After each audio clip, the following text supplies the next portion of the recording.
What's the question? So, do you have any buyer's remorse out there? Think you ever paid for actually, anybody? a lot. I don't have any remorse about paying too much for anybody, but I have remorse about buying certain guys at the end who you kind of get for free, where everybody goes for $1 or $2 and you get to pick whoever you want, and I pick the wrong guys. But it's like you pick 20 guys and you're going to get a couple of them wrong. Did you have a strategy going in, and were you able to execute on it? No. I mean, historically, we've had all kinds of strategies, and this year we were just kind of tight. We have a new baby, and so we didn't pay as much attention to it. But the basic strategy is to make sure to spend your money early on solid, on kind of solid contributors where you're not taking a chance, and then take your risks at the end, which is what we did. Do you think your team is going to have a good season? I mean, do you feel good about it collectively? Oh, yeah. We spent a lot of money on pitching, which other people don't do, but we think it's worthwhile. And actually, this year we also just bought a lot of guys who we really liked just for the fun of it. Players on our favorite team, or players we think are cool, or have weird parties, or whatever. A number of people in there told me they pay heavy for hitters. You just said pitchers. Why the difference? Well, I mean, the idea is that just in general that hitters tend to be more regular with their performance. So, you know, if a guy is a $30 player and then he has a bad year, well, maybe he's only 22. Whereas a $30 pitcher who has a bad year might be only 10. And so there's more of a fluctuation on the pitchers, and so you have a kind of a risk premium, which keeps their value down. But we bought guys who we think are consistent, and so we bought them. People also said there were no big fights this year. Is that because of Yeah, I think that might have been because you were here. No, it seems like people kept their mouth shut, and very little kibitzing, relatively low level of kind of know-it-all-ness. And I think it's just coincidence. I think it would be better with more fighting, but what can you do? Has it mellowed as you guys have gotten older? No, it's no different. And it's different people anyway, so it's... How long have you been playing with this group of guys? Well, we have new people every year. Dan came in a couple of years ago. Charlie came in last year, but most of them have been here probably 5 to 10 years. We've been playing for over 20 years, since very early on in the genesis of the game. So I played with my father when I was a little kid. But so most of the guys have been doing it for a while, and it's a relatively high level of knowledge in our league. What's the name of your team? We're called the Creations. And your players are the farm hands? What's that? You said your players' names are the farm hands? Well, all the younger guys are called farm hands, whatever. That's general baseball speak. That's not even particular to this game. But the Creations thing goes back to a very early process in the beginning of the game. Yo. I'll talk to you soon. Yeah. Thank you so much. You're like the star of the show. Oh, that's scary for you. In the early days, teams were supposed to name the names. Yeah. We gotta talk about it. Probably have to Start with your name. Okay. I'm Dan McAllister. My team name's Who's On First for the old David and Costello bit. That's been in the league about 4 or 5 years. My brother-in-law brought me in, and yeah, so far so good. Took second place one year, and now I think I've got a very strong team this year. So we'll see. Did you play baseball in college? Not in college. I played in high school and stuff like that. So this is kind of cool. It gives you, there's all leagues and stuff like that. Lets you kind of recapture your youth playing baseball. But at this time, you do this. It lets you play like GM. So you get to, see a little bit like what Brian Cashman or Billy Beane does in the big leagues. So you have your whole team, and it's great. It's just fun. Make all the moves. How do you feel about your team's chances this season? Pretty good. The last couple of years, I didn't have a very good year. So when that generally happens, you trade off some of your better players for guys who can help you in the future, who have better contracts. So I've basically been saving for the last couple of years. So this year, I think I've got a really good shot at it. Did you go in with a particular strategy, or did you just sort of respond to how other people played? Well, last year I said, I traded a bunch of my big guys, and I got back pitchers at really low contracts. Like, Mark Burley, I have at 6, where he would probably go for 15 or 18 in the draft this year. So that gives me $12 more to go for the big boppers, the hitters again. So I had a very good pitching staff already set up, and so this allowed me to address the hitting concerns. And it's easier to find a good hitter than it is a really good pitcher. That's actually just what Jason was saying. Is that you can spread your risk on the hitters a little easier than you can on the pitchers. The pitchers, is going to be maybe have a good season, a bad season. You don't know, but a hitter's going to be fairly consistent with the previous seasons. Yep, that's true. A pitcher starts every 5 days, so one bad outing, it'll take him a month to get his numbers back to where they should be. ERA and the ratio, walks, hits divided by inning pitched. One really bad outing, just everybody has them, but it can take up to a month to get them back down. But whereas a hitter, he can get on a hot streak and raise his batting average 20 points inside of a week and a half. I got to get it. Well, I don't know. Giambi at 35 it's a bit much, but it's probably not above market. He's a guy who can jack 40 in a year, and in that lineup, you can't pitch around him. So you need one real big bopper, and I got a couple, so he's good. Other than that, I got a lot of guys in the middle range. I got guys that cover stolen bases. I got guys who can hit home runs. I have got a closer, got a couple good starters, and a lot of relievers to keep the ERA low. So, anyone you wish you had gotten, regardless of price, you just felt you may have missed out on? Well, there's a bunch of guys like Gary Sheffield and Vlad Guerrero, but those are the superstars that came over from the NL, and this is an AL only league. So, some guy like that, everybody's gonna. You want to explain how that rule works for this? Well, if a team's on the American League, this is an American League only draft, so anybody who's in the National League, you can't pick them. Somebody gets traded over to the to the AL, you can, now they're eligible. But in the middle of the season, if somebody gets traded, you lose them. So do you lose the full value of them from that point on, or you get no compensation? You don't get any compensation. You just have what they've accomplished for you to date. So there was a lot of guys that came over this year from the NL to the American League, and next thing you know, there's Kevin Brown and Javi Vasquez and Gary Sheffield and Vladimir Guerrero, and these guys all put up huge numbers last year. So it was kind of a buyer's market. So the first round, everybody was $40 for this guy, 45, 35, 38. So it was. I waited a little bit, 2-3 rounds in before I really started making pitches for the guys I wanted. Did you end up with enough money at the end to sort of round out your team, or did you feel like you ended early? I got out I ended out exactly on budget, and I really don't think I had to settle for anybody. I got most of the players I wanted, and this is like a 4x4 league. Home runs average, stolen bases, and home runs. For hitters, wins, saves, ERA, and ratio for pitchers, and you have to address each individual one, otherwise you'll be at the bottom of one particular category, and you don't win it by doing that. So I think I've got everything covered. So if you're middle of the pack in all those categories, you got a really good chance of being in the money. Oh, you married? Yeah, 3 months. Oh yeah.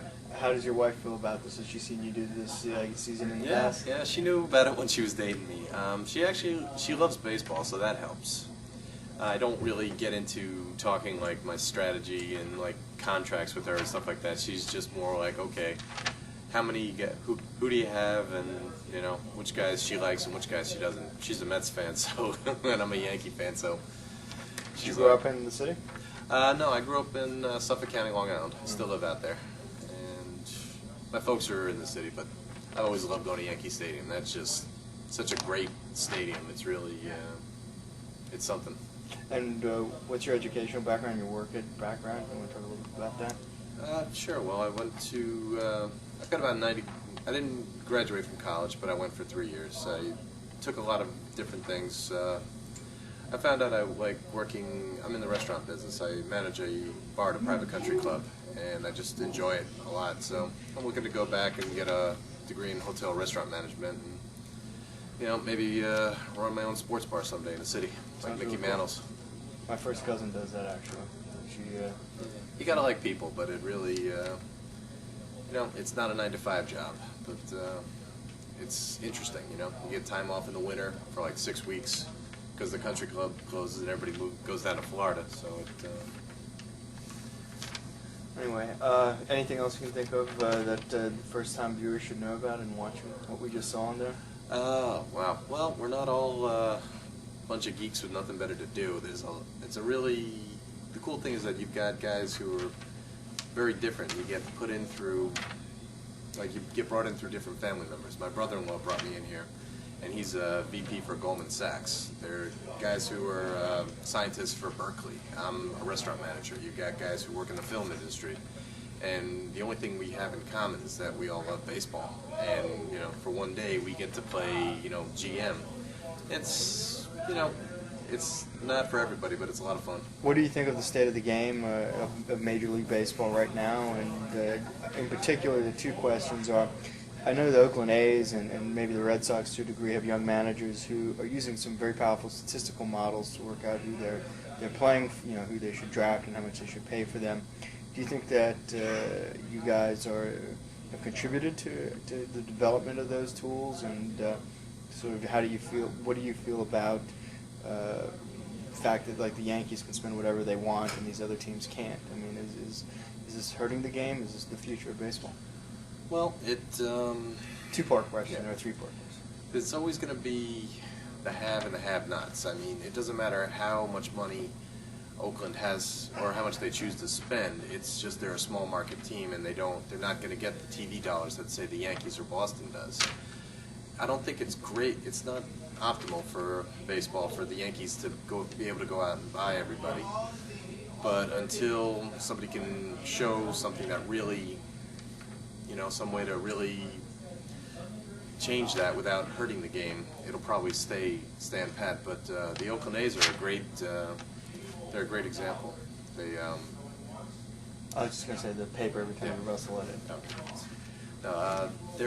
They're a great story with that. They take 1/4 or 1/3 of you know, the salary that the Yankees do, and they apply a different logic to it. They look for different things for different players, especially in the draft, where, you know, a high school kid who can pitch 95 miles an hour is, you know, top on everybody's list. The Oakland A's GM, Billy Beane, he'll have nothing to do with those guys, just because he realized that as a high school kid, you're not even close to the Major League Baseball player that you could be or you might be.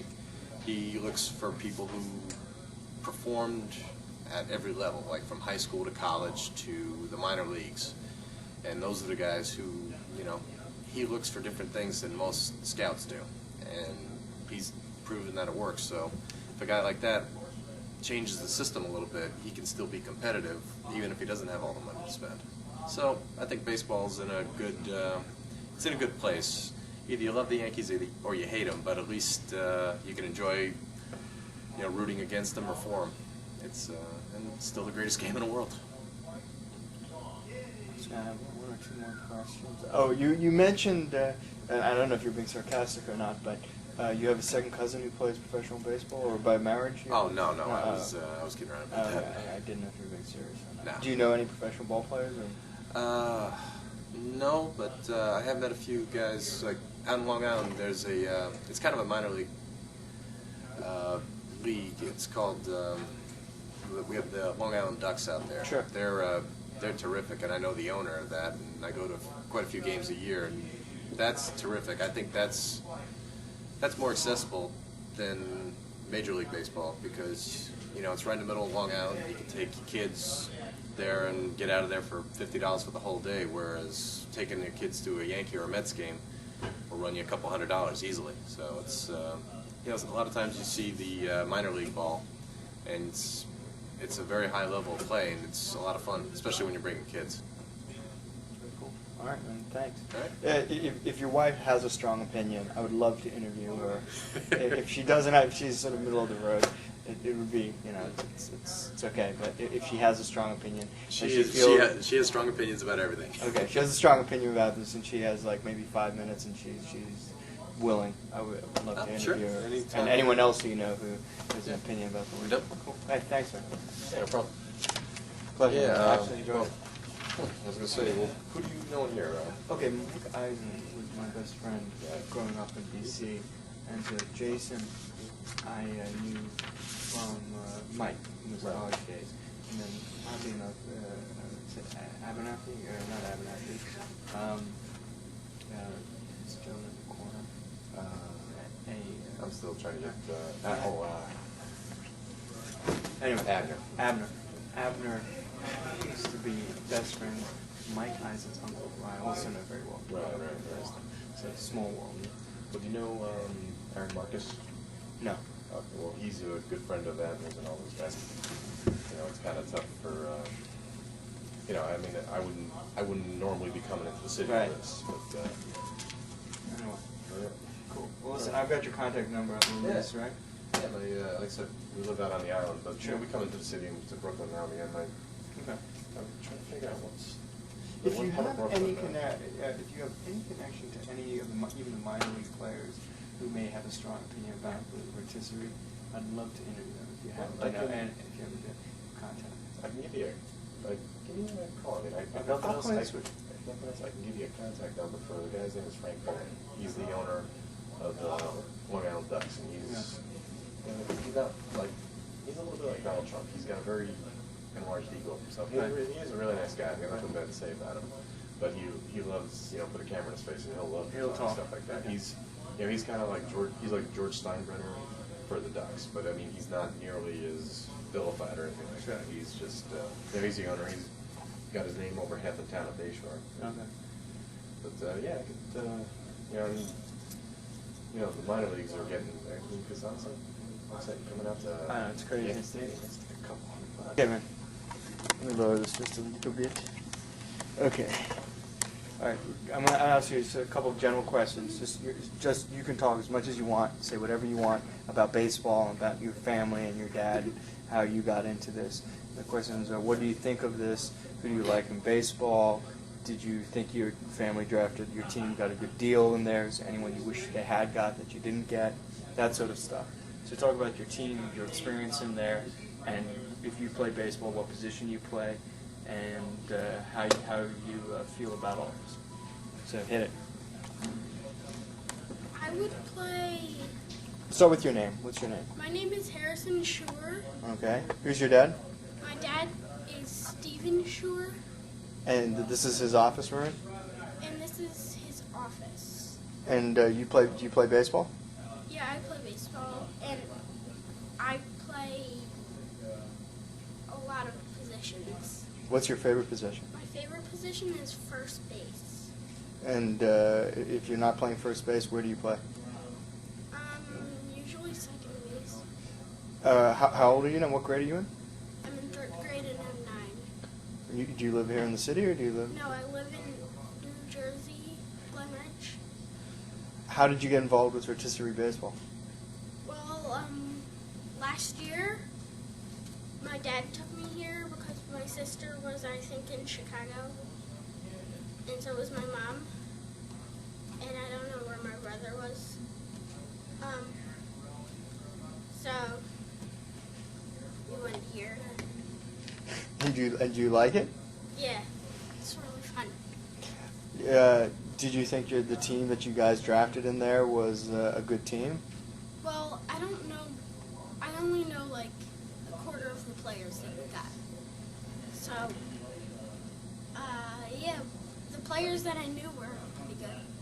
Do you think your dad and your uncle Jason paid too much for any players or not? No, they paid good for the players. And do you guys? Who's your favorite player on the team that you guys picked? On the team that on our team, Yeah. I'd say,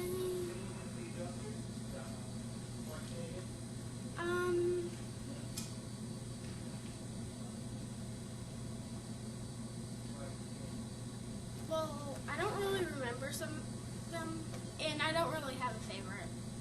Who's your favorite professional league team? Oh, my favorite team? Yeah. Okay, Tigers. Detroit Tigers? Why, did you grow up there, or? No, my dad did. Oh, okay. I thought because you were going to say Magnum PI, like. You know, that's probably before your time, but Magnum PI's favorite team is the Detroit Tigers. Anyway, is there anything you'd like to say to people who want to get involved with this league? I mean, do you think that this is something you're going to continue to do as you get older? Yeah, I'm going to continue because it's a lot of fun, and I like baseball. Awesome. All right. Well, thank you. You were a big. It was fun. It was a fun day. I enjoyed having you as one of the subjects. All right. Okay. Take care. Away. Hi, my name is David Baker. I share a team with Carrie Zell. We're the Mighty Horsemen. We won 2 years ago. Carrie's had the team for like 11 or 12 years, and when I got older, he kind of took me on as a partner because his current partner sucks.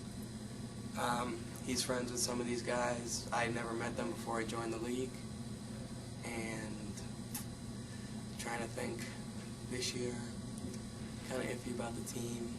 Got Percival early. I thought that was a good deal, and then Rivera came up, and I thought he was going for too low, so now we're stuck with 2 closers. Kind of put the handcuffs on us for the rest of the draft, but it's all luck, injuries.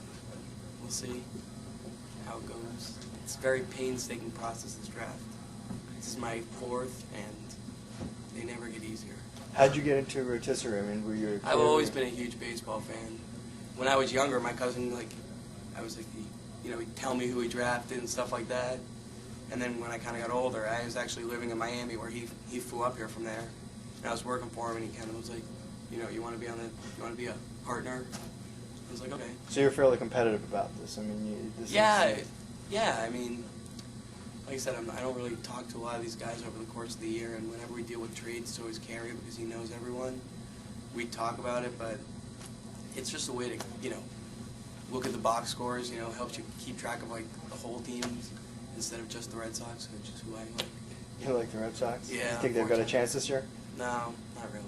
What do you? A couple things, and I'll ask you the same questions I asked the other guys. It seems that many of the tools that were developed in rotisserie league baseball, such as this very statistical way of looking at the game, have been adopted by the Oakland Athletics and a little bit by the Boston Red Sox. And talk maybe a little bit about what you think the future of baseball is if teams like the Yankees can go out and spend whatever they want, and compare and contrast that to maybe some of these new management skills and statistical ways of viewing how players are chosen on a baseball team. Well, I mean, I'm not sure the two are correlated. I mean, the Yankees can always spend as much money as they want because they have the most money, and they always will. And unless baseball puts a salary cap on it, that'll always be the case. This whole thing about choosing players by stats, I mean, it's interesting. It's interesting that there's this new breed of young GM, these 30-something guys with Ivy League degrees that are breaking things down mathematically. I mean, it was bound to happen because numbers don't lie. Who do you like for this season? 2004 baseball season. Who do you think's going to win? Man, I had to say the Red Sox, but I really don't think they will. The Angels are really good. Is there any? Do you have any interactions ever with any Major League Baseball players? I mean, do you know anybody in the majors? One of my best friends works for the Mets. Really? Do you know if the guy? Do you have any interaction? I mean, in the sense that do you have any idea about how Major League Baseball players feel about the rotisserie league and how much they're paid for? Do they follow what they're? I don't know. Right? I don't know if any baseball players have baseball leagues, but I know for a fact that there are dudes on the Mets that have a really high-priced football league. But I don't know. I mean, you'd assume so. Do you have a relatively good contact with the people on the Mets? I mean, not really. My friend works in the front office. Really? Huh. So he hears, but I may ask you for an introduction if there's anyone you know in the organization that I'd love to get some players. I mean, I don't know if he would have time. He was an intern last year. He just got a job. I don't even think he talks to the players, but everyone talks in the office. So. You'd be surprised if he wants to talk in front of a camera if you give him a chance.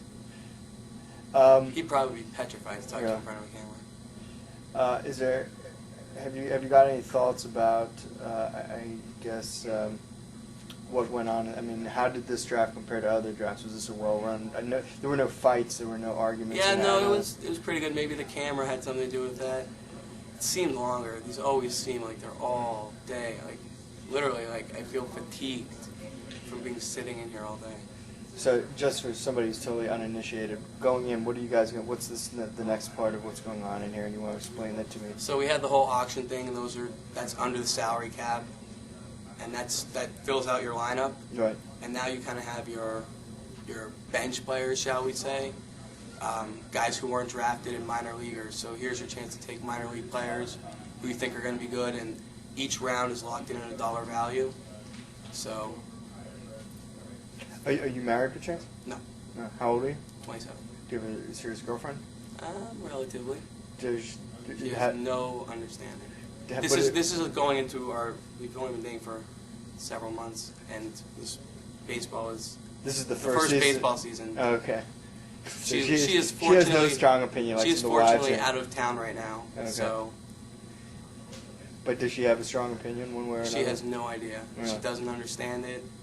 Maybe over the course of the year I'll teach it to her. Okay. Well, All right. probably if we're doing well, I will. Okay. If we're losing, forget about it. All right. Well, thanks, man. I appreciate no it. problem. If you think of anything else, please let me know, and I'm happy to slip the camera out to wherever you're at. Yeah. Well, do you like leaving people with I their will. cars? and- Jason's got my. I'm sorry. Wait.